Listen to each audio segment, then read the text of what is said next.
اب اس مہینے میں جو سب سے بڑی غلطی امت کرتی ہے، جو ایک بدعت کو منایا جاتا ہے، اس حد تک منایا جاتا ہے، اس حد تک تیاریاں ہوتی ہے کہ ایسی تیاریاں شب قدر کی بھی نظر نہیں آتی، وہ ہے شب برات کو منانا۔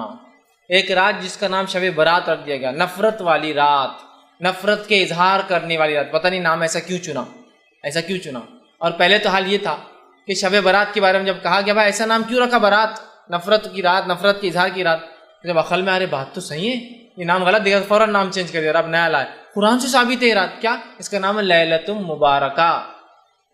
ایک زمانے تک تو براتی تھا، آج بھی برات ہے، لیکن اب لوگ جب دلائل مانگ رہے ہیں تو دلیل نہیں لالی، بولے یہ رات کیا ہے، لیلۃ مبارکہ ہے۔ اور اس کو پھر سورہ دخان کی آیت نمبر 3 سے ثابت کیا جاتا ہے، سورہ نمبر 44 آیت نمبر 3 سے، کہ جو ہے اِنَّا أَنزَلْنَاهُ فِي لَيْلَةٍ مُبَارَكَةٍ إِنَّا كُنَّا مُنذِرِينَ، ہم نے اس قرآن کو مطلب ایک لیلۃ مبارک رات میں اتارا، اور ہم اس رات بڑے بڑے فیصلے کرتے ہیں۔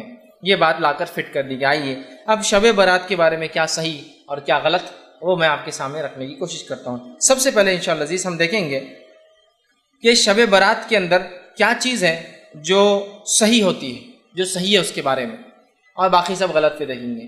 15 شعبان، چونکہ شب برات 15 شعبان کا تھی اس لیے میں نے شب برات کا لفظ استعمال کیا، ویسے 15 شعبان کی کیا فضیلت آتی ہے وہ میں آپ کے سامنے رکھ دیتا ہوں۔ تو یہ فضیلت ماہ جو ہے شعبان کی بھی فضیلت میں شامل ہو جائیں گی، یہ فضیلت بھی شعبان کی فضیلت میں آپ شامل کر لیجئے۔ اس کی جو فضیلت حدیث میں آتی ہے کیا ہے، 2 روایتیں اس تعلق سے صحیح آتی ہیں، اس رات کے تعلق سے، جس کو ہم عام زبان میں برات کہتے ہیں، لیکن یہ 15 شعبان ہے، اس کا برات نام یا لیلۃ مبارکہ رسول اکرم صلی اللہ علیہ وسلم سے ثابت نہیں ہے۔ تو 15 شعبان کی کیا فضیلت آتی ہے حدیث میں رکھتا ہوں آپ کے سامنے۔ صحیح سند سے روایت ثابت ہے، آپ نے فرمایا اور کہا، اللہ تعالیٰ شعبان کی 15ویں رات کو اپنی مخلوق کی طرف نظر رحمت سے دیکھتا ہے۔ اللہ 15 شعبان کو اپنی مخلوق کی طرف نظر رحمت سے دیکھتا ہے، رحم کی نظر سے دیکھتا ہے، اور پھر آگے فرمایا اور کہا، دیکھتا ہے پھر مشرک اور کینہ پرور انسان کو چھوڑ کر باقی تمام مخلوق کو بخش دیتا ہے۔ تو یہ شعبان کی فضیلت بھی ہے اور 15 شعبان کی فضیلت ہے۔ اللہ تعالیٰ 15 شعبان کو اپنے مخلوق کو نظر رحمت سے دیکھتا ہے اور 2 لوگوں کو چھوڑ کر سب کو بخش دیتا ہے۔ پہلا مشرک کافر مطلب، دوسرا کینہ پرور جس کے دل میں دوسروں کے بارے میں بغض ہے، برائی ہے، حسد رکھتا ہے، جلن رکھتا ہے، یہ 2 لوگوں کی معافی نہیں ہوتی۔ یہ صحیح روایت ہے۔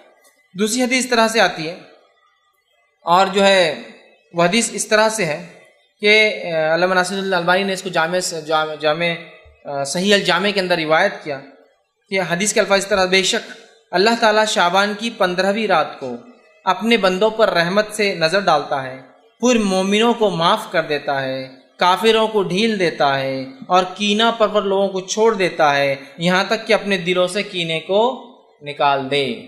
تو کیا ہوتا ہے 15 شعبان کو؟ پہلا، اللہ مومنوں کو معاف کر دیتا ہے، کافروں کو ڈھیل دے دیتا ہے کہ اگلے سال تک مہلت ہے، اور اس کے بعد کینہ پرور لوگوں کو چھوڑ دیتا ہے، بازو رکھ دیتا ہے، جب تک کہ وہ اپنے کینہ سے توبہ نہ کر لے۔ تو یہ ہوتا ہے، اور یہ 2 صحیح روایتی آتی ہے 15 شعبان کی فضیلت میں۔ اب بتائیے اس میں کہیں نماز کا تذکرہ ہے، کہیں روزے کا تذکرہ ہے؟ روزے تو آپ ہمیشہ رکھتے ہیں، نماز تو ہر رات پڑھتے ہیں اللہ کے رسول، تو یہاں بولنے کی ضرورت ہی نہیں۔ اور شعبان میں تو آپ خاص روزے رکھتے ہیں، ہے نا؟ رات کی عبادت تو آپ سال بھر زندگی بھر کرتے تھے، وہ بھی اب بولنے کی ضرورت نہیں۔ لیکن کیا صحابہ نے اس رات کو خاص منایا اور عبادت کی؟ تو رسول اللہ نے تو ہمیشہ ہی کیا، تو لہٰذا کوئی خاص اس رات کو تو ثابت نہیں کر سکتا، لیکن کوئی یہ بول سکتا ہے نا نہیں ہمیشہ کرتے تھے، مطلب اس رات بھی کرتے تو ہم بھی کر رہے ہیں۔ تو صحابہ نے کیا خاص کیا؟ نہیں، تو ہم خاص نہیں کر سکتے۔